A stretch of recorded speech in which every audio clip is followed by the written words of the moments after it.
Bonjour tout le monde, on est vraiment désolé pour ce retard dû à des questions techniques qui sont survenues juste à la dernière minute. Nous nous excusons et on va commencer, mais le temps de donner les interprètes le temps de se connecter. Donc je vais parler en français et en anglais et pour juste donner les instructions par rapport à l'interprétariat. Good morning, everyone. We're really sorry. Bonjour à tout le monde. Nous sommes très désolés pour ce retard dû aux problèmes techniques qui se sont présentés juste à la dernière minute. Mais maintenant, nous avons les interprètes en ligne et tous les panélistes sont en ligne. Donc, c'est vraiment de la technologie. On peut tout préparer, mais lorsque le moment est venu, parfois, on ne sait pas quoi faire. Mais nous sommes très heureux d'être avec vous tous ce matin. Aussi, comme nous le savons, la pandémie COVID-19 est une actualité qui a des impacts sur le monde entier. Et on a aussi vu qu'il y a un lien étroit entre cette pandémie et le secteur de la sécurité, vu le rôle que les forces de défense et de sécurité jouent pour le respect des mesures sanitaires. Mais comme on le sait, chaque pays a son contexte et ses approches dans la lutte contre la pandémie. Et c'est cette diversité des pays que nous allons mettre en exergue ici avec le cas du Sénégal, du Burkina Faso et de la Guinée, ainsi que les approches qui ont été utilisées dans deux projets qui ont été financés par le département d'État américain à travers le Bureau de lutte contre les stupéfiants et d'application de la loi, INL. Et ces deux projets sont le projet partenaire pour la sécurité en Guinée et le projet, l'initiative de sécurité routière au Sahel, plus connue sous le nom de Sahel Roadmap. Nos sincères remerciements à nos partenaires, Partners West Africa Sénégal, PIWAS, FOSEC, CECID et Cogenta, pour leur participation à ce webinaire en tant que panélistes, mais aussi pour leur collaboration sans faille dans la mise en œuvre des projets en commun. Je vais maintenant aller au Burkina Faso et pour dire qu'au Burkina, la question sécuritaire est une priorité, non pas seulement pour le Burkina, mais pour tous les pays du Sahel. Donc, je vais laisser la parole au Dr Émile Ouedraogo, directeur exécutif de FOSEC et ancien ministre de la Sécurité du Burkina Faso, pour nous dire comment est-ce que le Burkina a fait face ou bien fait face entre deux crises, la crise sanitaire, mais aussi la crise sécuritaire. Comment est-ce que cela est pris en compte et quelles sont les actions qui peuvent être retenues? Docteur Émile, vous avez la parole. Bonsoir Solange et merci et bonsoir à tout le monde. Merci de planter le décor. J'espère que je serai aussi concis et comme le professeur Aïdara, je ne suis pas sûr. Solange, je commencerai mon intervention par ton commentaire, en fait, ton commentaire qui résume très bien ce que je vais développer. Alors, il faut dire que comment intégrer ou prendre en compte les grandes pandémies dans une politique ou une stratégie de sécurité régionale et nationale et pour ensuite amener ça au niveau régional.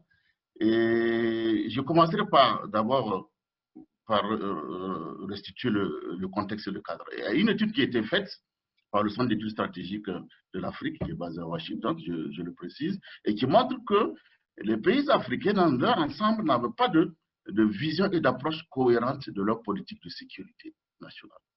Et à partir de là, je crois qu'il y a eu donc des sensibilisations, des séminaires et qui ont amené beaucoup de pays donc à se lancer dans cet exercice.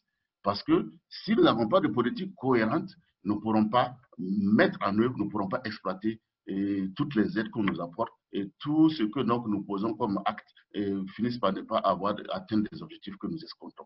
Donc c'est à partir de là que donc à travers une approche participative et inclusive, beaucoup de pays d'Afrique, non pas seulement le Burkina, le Sénégal, le Niger, et le Mali, le Ghana, le Nigeria, non pas le Nigeria, beaucoup de pays ont donc entrepris d'élaborer donc de sécurité nationale inclusive et participative. Et donc, je de ce document, de ce référentiel. Et ce référentiel, ce qui est important, c'est d'abord qu'est-ce qu'on entend par sécurité nationale. Sécurité nationale, c'est aussi bien la sécurité humaine et la sécurité de l'État.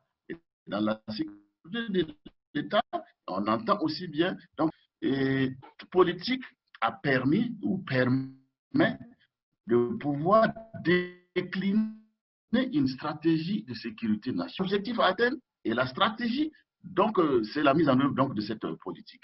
Et c'est dans cette stratégie de sécurité nationale que des menaces comme Ebola, des menaces comme le Covid-19 ont été identifiées comme une menace à la sécurité nationale.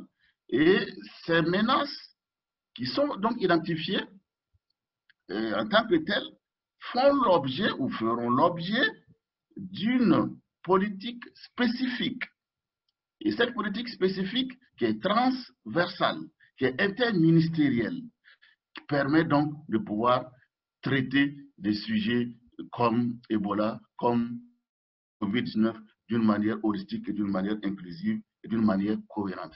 Vous avez vu les zigzags, vous avez vu les ratés du début. Quand il y a eu donc le Covid-19, il n'y a pas seulement que l'Afrique, même beaucoup de pays dits avancés ont eu à faire face à ce problème donc, de cohérence et d'une approche holistique. Donc cette politique de sécurité nationale et cette stratégie permettra donc de voir d'une manière transversale cette question et pour que chaque ministère et chaque individu et chaque élément, chaque composant de la population puisse jouer sa partition d'une manière responsable. Donc, c'est pour répondre à cette question que... Et je vois que cette question civilo-militaire, cette collaboration civilo-militaire est en train de revenir pour montrer cette importance.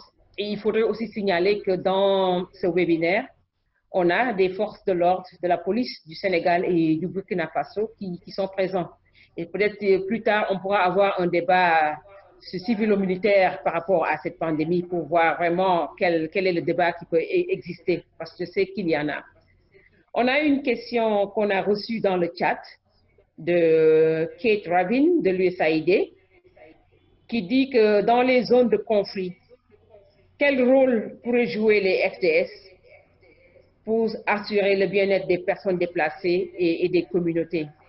Parce que c'est vrai qu'on est en train de parler des spécificités des pays, mais comme on l'a dit, le Sahel est marqué par... Aboubakar, votre micro s'il vous plaît. Le Sahel est marqué par des conflits et surtout les conflits transfrontaliers. Il y a aussi des migrations qui sont présentes. Et donc, il est important de voir vraiment quel rôle les FDS peuvent jouer avec les personnes déplacées, les migrants, et ainsi de suite. Donc, ce serait bien si vous pouvez réagir par rapport à ça. Moi, je vais répondre un peu d'une manière professionnelle à cette question, parce que c'est une question pertinemment professionnelle. Alors, quand on parle de zones de conflit et le rôle de FDS, moi, je crois qu'il faut d'abord, dans un premier temps, qualifier ou donner l'intensité d'abord du conflit. Si c'est un conflit à haute intensité où les combats se continuent, il va sans dire que ça c'est une mission purement militaire. Et en ce moment, on ne parle pas de développement d'abord, on ne parle pas de personnes déplacées. C'est une zone où il faut arriver à atteindre un minimum de sécurité. Moi, je suis donc pour cette approche, il faut d'abord stabiliser la zone. C'est quand on stabilise la zone, et en ce moment que le rôle des forces de défense et de sécurité peuvent être donc bien identifiés.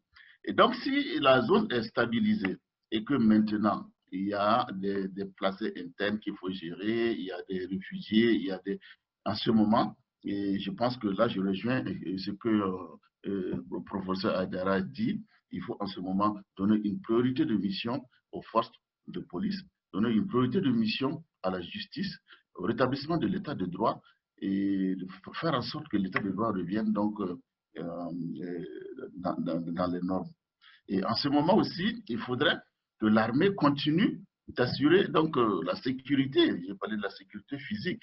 C'est qu'on veut dire les zones libérées. Quand on parle de zones libérées, c'est des zones que quand même on arrive à assurer un minimum de sécurité pour permettre aux autres acteurs de pouvoir bien faire le travail. Et ces autres acteurs, c'est quoi? C'est les humanitaires, c'est les agences de développement, et c'est les ONG, et c'est les services de l'État qui viennent se le mettre en place. Et à ce moment, je pense qu'on peut chacun déterminer son rôle et pouvoir jouer pleinement son rôle. Et enfin, quand tout sera pratiquement donc plus ou moins stabilisé, on peut en ce moment mettre en œuvre ce concept vraiment si cher au général Lamine Cissé, et je crois qui est donc l'armée-nation, qui en fait en résumé veut dire renforcement de la collaboration entre les forces de défense et de sécurité et la population. Je m'attendais à cette question, mais je me disais peut-être qu'il faudrait attendre qu'il y ait une étude sérieuse pour pouvoir répondre à cette question. Parce qu'il y a beaucoup de facteurs qui restent encore à être mis en tout cas en exergue. Je pense que Aïdara ne me dira pas le contraire. Mais cette résilience, en tout cas au niveau du continent africain, sans études, sans analyse approfondie, je pense que c'est de l'expérience acquise effectivement, des maladies comme le palu et puis Ebola. Ça, c'est d'avoir ces expériences-là. Et deuxièmement, moi, je crois que nous gagnerons en Afrique. Ce qui a été peut-être assez intéressant, c'est la promotion des solutions endogènes. Il y a eu des solutions endogènes. Elle dit qu'on s'est retrouvé en train de, qu'on le veuille ou pas, les recettes ont marché plus ou moins dans certains milieux. Comme je dis, il n'y a pas de fait scientifique pour corroborer ce que j'ai dit, mais en tout cas, il y a des solutions endogènes aussi et qui ont beaucoup participé à cette résilience. Et enfin, moi, je crois que le plus important, c'est ce que Madame Marguerite a dit, c'est la capitalisation de l'expertise communautaire. Vous savez très bien que l'expertise communautaire a beaucoup joué. Et si nous avons continué sur le chemin que nous voulions, à savoir trouver des solutions médico-techniques à cette pandémie, uniquement des solutions médico-techniques, on risquait de passer à côté du sujet. Et je pense que la communauté, dans son ensemble, a joué un rôle extrêmement important. Et cette expertise, nous mettions donc de la capitaliser. Et je crois que c'est ça qui a peut-être fait la différence. Tout à fait. Merci beaucoup, Dr. Émile. Je crois que l'approche communautaire est la meilleure et c'est une approche qui est bottom-up, comme on dit, où vraiment les forces de sécurité travaillent en collaboration avec les communautés pour trouver des solutions. Et donc, je crois que ça aussi, ça a été une approche qui est présente aussi bien pour l'initiative de Sahel Roadmap, mais aussi pour le projet de la police de proximité en Guinée. Et c'est ce qui a fait qu'il y a eu beaucoup de réussite et que ces mêmes approches ont pu être utilisées pour faire face à la pandémie. On vous entend. Esther, merci beaucoup à tous les panélistes et à tous les participants.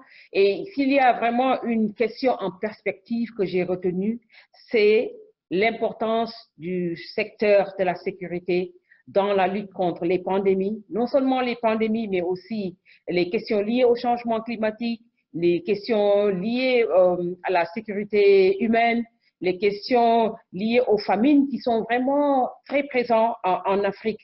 Et donc, il est important de voir quelles réformes du secteur de la sécurité pour faire face à ces nouveaux défis. Et pour dire que le secteur de la sécurité, c'est pas seulement une sécurité physique, mais comme on l'a dit, il y a la sécurité humaine, il y a aussi les questions de sécurité liées au changement climatique, liées aux pandémies, et aussi le Sahel et particulièrement l'Afrique de l'Ouest qui est actuellement confrontée à beaucoup de problèmes. Comment faire le lien entre la sécurité humaine, physique, mais aussi avec la sécurité sanitaire.